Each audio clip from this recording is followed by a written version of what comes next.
Hello and welcome to TV Dinners, a new series of programmes for World Bites. My name's Luke Gittos and I'm delighted to be presenting this first edition where we're looking at attempts to change our behaviour. We've got a team of intrepid World Bites volunteers here with us today. We also have Rob Lyons, who is our special guest this afternoon. He's Deputy Editor of Spiked Online and also author of Panic on a Plate, How Society Developed an Eating Disorder. While we sort of tuck into our food, here's a government advert and a Jamie Oliver classic for us to get our teeth into. This is the amount of fat in that whole pizza. Yuck! There's 17 cubes of sugar in that fizzy drink. Sloppy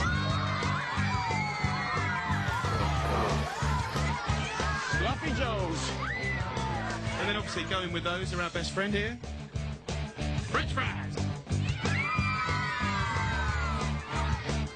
What are these, guys?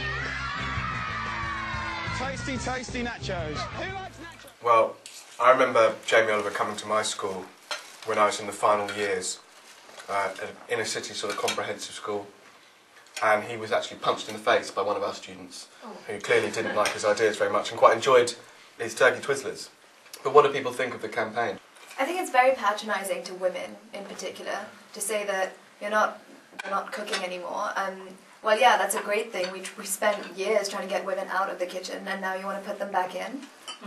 Yeah, that's right.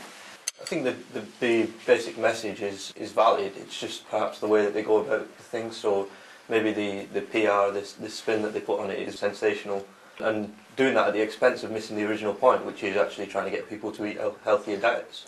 So they're either beating people with a stick as opposed to tempting them with a carrot. But do you think that's a legitimate thing for a government to be doing?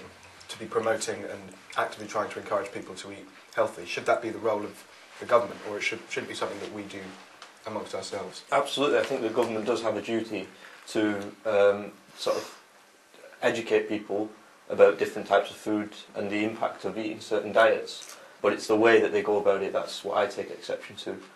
Well, yeah, we have an NHS and we have, a limited amount of resources that we have to share out amongst everyone. If doctors think that we should be eating healthier so as to prevent a lot of spending on diseases as we get older and older, then yeah, maybe we do all have to cut back. Maybe the government does have to say something about it. Well, I don't think it's the government's place to tell us, how to live our lives or what to eat. I mean, I think it's perfectly sensible for schools to teach children about the basics of nutrition, that you need protein and vitamins and minerals and that kind of thing. But to go further than that and say you should be eating this and you shouldn't be eating that is interfering in our choices a bit too far, really, I think. And as for the National Health Service, I mean, I think the idea of free healthcare when you need it is a good idea, but it's now become an excuse by which government is telling us what to do, so that it's like, well, if you don't do what we say you should be doing, you're going to bankrupt this free healthcare system. It's quite a big piece of blackmail, especially over something as popular as the National Health Service. It's like, the one thing that kind of unites the country is the National Health Service. So to say, you're holding a gun to the head of, our beloved NHS, that's why you've got to change your eating habits. I think that's the wrong way of going about things. I don't know what the exact percentage is, but it's something like 10% of government spending through the NHS is on diabetes, and that can come down if we all just eat healthier. And so if we can make a difference, why don't we? I mean, if you accept on principle the idea that we should regulate and attempt to change people's lives in order to cut back on how much we have to spend on helping them, do you think that undermines the principle of the NHS, which is, well, the reason why the NHS is important is that it gives us the freedom to live however we want to, and that these new initiatives actually represent a change within the NHS? Because what's now being said is that in order to maintain the NHS, in order to propagate free healthcare for all, we're having to cut back on our freedom, which is really going against the very foundation of what the NHS was all about. I don't think the NHS was about us doing whatever we want to do. I think the NHS was about giving to those who really, really needed it. And so if I, for example, can cut back on something now in order to increase the available amount of money in the pot for someone who actually really needs it because they have a genetic disorder or because, for one reason or another, then why shouldn't I? The irony is, anybody who's smoking or drinking a lot or eating apparently the wrong foods, anything that actually does shorten their lives, you should go up to them, you should shake their hands and say thanks very much. Because what they're doing by living shorter lives is saving money for everybody else. Because everybody's going to get sick at some point, and the earlier in life we do it, the better in some ways. And if you're narrowly thinking about saving money, it's a horrible discussion to have, but if we live a long life, not only do we put off those healthcare costs till later, but also we need pensions, we need home helps, we need all sorts of different kinds of care in our old age. So the sooner we die, especially the sooner we die after we stop working, then from a purely fiscal point of view, that's the ideal thing. So it's a red herring, the whole argument about saving money for the NHS. It doesn't really work like that. I think that the principle of the government making these kind of micro choices for you is still a really, really bad one. Because I want to be able to make the choice myself about what I do. And I do have that choice. And there's so much food here, some of which is healthy, some of which is maybe not so healthy in those terms. And I've got the choice myself to decide what I'm going to put in my mouth. Robert, don't you think it's some way, I mean, it's not a way of taxing those people who have the wrong behaviour somehow, even if it's his own choice? It's interesting you use the word wrong behaviour. I mean, what do you think the wrong behaviour is? Yeah. Well, you're right. You have a point actually, but well, everything is dangerous to a certain degree, and we can control the quantity and we can make the choice. But well, it is a fact that some people get overweight to a point where they actually struggle to do a lot of things like a normal person would do, and maybe they need assistance. They develop like diseases. So those people who are more likely to actually go to the NHS for assistance, while like active person exercising, eating healthier food will probably not. So it's like we all pay taxes at the same amount, but do we get the same in return? But that argument is one of the ones I like the least about this whole discussion, because people who are overweight or smokers become demonised to the extent that we're almost saying, well, if you make these choices in your lifestyle, you shouldn't be entitled to the things that the rest of us are entitled to. Or if you get overweight or if you smoke, you're actually being selfish, because, God, how dare you use up all the valuable resources that us people who exercise all the time and eat 5 pieces of fruit and vegetables a day, you're using up those resources which could be used to keep us healthy people healthy when we get sick. So there's a real demonisation at the centre of the food discussion. And I just find that really deeply problematic. For me, whenever I go to the doctor, they go, "Have you thought about your weight?" Actually, that becomes like it gets in the way of actually treating the patient in front of you. That you now have to look at them in terms of a set of targets. Are they too fat? What's their blood pressure like? And do they take enough exercise? Rather than actually treating whatever condition, which was probably almost certainly completely unrelated to any of those things. Yeah, I do agree with what you're saying. Then you create these kind of body issues and body images, like people suffering from dysmorphia, bulimia. In Belgium, they created this commercial for junk food, against junk food, and in the short commercial, it's really short, they've got 2 boys sitting in front of the computer. One is swallowing basically junk food, he's eating really bad food, and the other one is eating an apple. And basically, the one who's eating an apple is supposed to represent Steve Jobs. And the other guy who's eating the junk food is dreaming of his life, what his life could have been if he had actually had this idea, And so you will have like the girl, the money, the glory, everything. And the voiceover is saying basically that if Jean-Claude would have been, eating healthier, he'll have everything, and basically it'll be Steve Jobs. So, so I go back to Is that the late Steve Jobs? Steve Jobs that died quite young? Yeah. Okay. So I go back to this idea that you're saying about demonizing obese people, fat people, they're not valuable enough. And it's kind of sad for a child to see that, because I've got a 10-year-old sister, and for her, she thinks that if you're fat, you're nothing. I think that actually, further intervention with food can sometimes be even counterintuitive in a way, because I think the people, as an individual, you lose that personal intuition for what you want to eat, and when it's associated with that guilt, you stop yourself eating certain things or whatever, and then that can you know, that whole yo-yo dieting thing comes along, and I think it's such a big factor in our society at the moment as well, and no one looks into that and says, oh wait, that's harmful. Well, one of the ironies of this whole debate is the idea you shouldn't be obese and you should eat healthily, or you should go on a diet. But actually, diets are well known, well established, that they don't work in the long term. That people who go on diets, even if they lose quite a substantial amount of weight, do within, whether it's 6 months or 4 years or whatever, they bounce back to their original weight and actually very often put on more weight than they started with.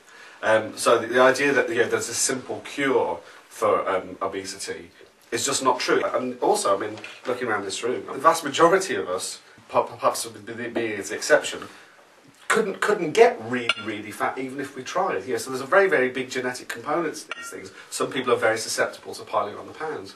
The way that the health professionals are told that they have to measure what it actually is obesity, and obviously they do that through the BMI, but there's known to be quite a few flaws with the measurement of how you actually judge that. It doesn't mean that if someone's just overweight or in an obese category that they're necessarily, you know, going to suffer later on in life with problems to do with their health. They may be healthy, but they may just be overweight. I think there's a blurring and a line with the health professionals of what they're told to do. How to measure obesity is also sort of a problem as well. We hear a lot about the obesity and epidemic of obesity. Do you buy into that idea? Well, no, because for a variety of reasons. One is the idea that it's kind of a death sentence, which I really don't believe. If you look at the kind of life expectancies amongst people who are in the so-called normal weight category, the overweight category, the obese category, and actually from a whole range from skinny, really, right through to someone like me who's a bit fat, there's very little difference in life expectancy. And actually, the American research on this suggests that actually it's people in the overweight category who seem to have the longest life expectancy. And also the idea that there's this time bomb that's about to go off, and actually this epidemic is going to just take off, and everybody's going to get fatter and fatter and fatter. It's just not borne out by the statistics, because actually in the countries that had obesity for a while, like an obesity problem, they're plateauing. So in Britain, for example, we've had about 25% rate of obesity for about 10 years now. It hasn't really gone up at all. Amongst children, if anything, it's gone down slightly. So the idea that if we don't do something soon, half the population is going to be waddling around or having to kind of have electric scooters or something is just completely not true. I mean, basically the number of people who really struggle with their weight and have a really serious problem is probably a couple of % of the population. Do you think that's also a class-based issue on how these things are done? Because a lot of the advertising against unhealthy food, they target things like McDonald's, they target cheap, crappy fast food. Whereas, you can eat a Jamie Oliver's cake and get fat. Don't you think that there's also a way that this is done that kind of separates rich and poor and demonises the poor? Yeah, well, I mean, it looks like Jamie's been dodging the sun a little bit lately himself. But so yeah, absolutely. I think the idea that cheap food is somehow necessarily more fattening than more expensive food is completely wrong. It obviously has something to do with the actual content of the food, combined with your genetics and how you react to it. There isn't a great distinction between the less well-off and the richest. That's not the impression you would get from the way it's covered. It's like the government's going out to kind of doing missionary work on us dumb, uneducated people going to Tesco. We should realise that if we only made the right choices, which should obviously be from Waitrose, then we'd be better off. And actually, people are much less in terms of obesity rates. I'm from Italy, and we actually talk a lot about youngers being too skinny, because that's probably a more serious problem than being too fat. Yeah. So why is that? Why fat had become, in these days, bad, while back in the days used to be, rich people were actually fat, and the one who couldn't afford to eat were like skinny. Yeah, it does worry me about the pressure on young women not to eat. So I mean, they talk about kids not going to school dinners, but like when they're 14, 15, 16-year-olds, I suspect the boys are going down to the chip shop and the young girls are, eating a single diet bar or something, and are under constant pressure from each other to stay super skinny, and often very miserable as a result of that. So in other countries there's a much healthier attitude towards being heavy, and they're much more relaxed to it. I mean, so I live in Peckham, and there's a big West African sort of community in Peckham, and there you can see that, like, from their point of view, they're completely relaxing. In fact, they like the big girls, you know, so it's they're completely chilled out about the whole thing. And I think it's a much healthier attitude to have than being constantly worried about, you know, the next stick of celery that you're eating. We all know that at World Bites we eat the finest quality fare, but there's been a lot in the news recently about meat being labelled as beef when in fact it's horse meat. So surely that's not a good thing. No, it's not a good thing in one respect, is that it's fraud, and the people, you know, I want to know what's inside the box is what's written on the outside of the box. So I think that's fair enough to be critical of that. But actually, apart from that, this is the weirdest, you know, sort of scare story of all time. It's actually somebody in the Financial Times made this point that it's maybe unique in that, you know, somebody's put adulterated food by adding something to it that's better than the thing that it's replacing. Because, you know, horse meat's fine, and plenty of people in Europe eat it all the time. But what does worry me is that it's being used to demonise people about cheap food again, and the idea that, well, actually you kind of deserve it. You know, if you're going to eat a Findus lasagna, then you kind of deserve whatever you get. As it happens this time, it's not that bad, but, you know, and I think that's really a problem. Or they demonise the idea that having big food, having supermarkets or having processed food, which I think actually most people would recognise has been very, very useful, giving us more choices, cheapening food. I would hate if we ended up, as a result of the horse meat scandal, with more regulation and actually less choice because we're being forced to buy from, you know, Farmer Giles down the road now, rather than being able to enjoy the fruits of the world market, or at least the European market. I think there's a lot of danger in getting overreacting to this stuff. Well, we're not eating horse today, no matter how nice it is. And actually, it does tie into a broader environment in which, because I think politicians have real struggle, you know, justifying themselves these days, there is a real tendency to think, well, we can't control the economy, we can't control anything else, but we can protect you from yourself. So whether it's food or smoking or drinking or whatever other habits you may have, that's a big idea now at the moment, whether it's nudging us or shoving us or banning us or regulating us in one way or another. The idea is that we need to be protected from ourselves, or we need to be protected from evil big food companies or whatever. And I think that we actually need to assert our sense of ourselves, of our own autonomy, and about our right to make some, you know, the choices, whether they're good choices or bad choices in somebody else's eyes. And if we do that, I think that's going to make for a much healthier society in the political sense. Well, that's all we've got time for on this edition of TV Dinners. I'd like to thank our intrepid volunteers for being with us, and our special guest, Rob Lyons. Please do join in the discussion in the comments section, and if you'd like to join us at the dinner table, please do get in contact via email. And cheers, everyone. Cheers. Cheers.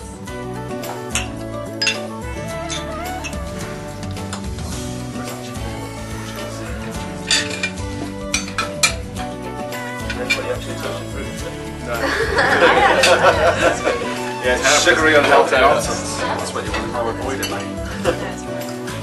I'll be the one to get happy. Yeah, exactly.